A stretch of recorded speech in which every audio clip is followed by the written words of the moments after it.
படி. கண்மணி அன்போடு காதலன் நான் எழுதும் கடிதமே. பாட்டாவே படிச்சிட்டியா? அப்ப நானும் முதல்ல கண்மணி சொன்னேன்ல, இங்க பொன்மணி போட்டுக்க. பொன்மணி, உன் வீட்டுல சௌக்கியமா? நான் இங்க சௌக்கியம். பொன்மணி, உன் வீட்டில் சௌக்கியமா? நான் இங்கு சௌக்கியமே.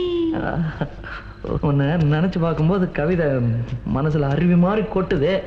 ஆனா அதை எழுதணும்னு உட்காந்தா அந்த எழுத்து தான் வார்த்தை. உன்னை எண்ணி பார்க்கையில் கவிதை கொட்டுது, அதான் அதை எழுத நினைக்கையில் வார்த்தை முட்டுது. அதேதான் பிரமாதம். கவிதை கவிதை படி. கண்மணி அன்போடு காதலன் நான் எழுதும் கடிதமே.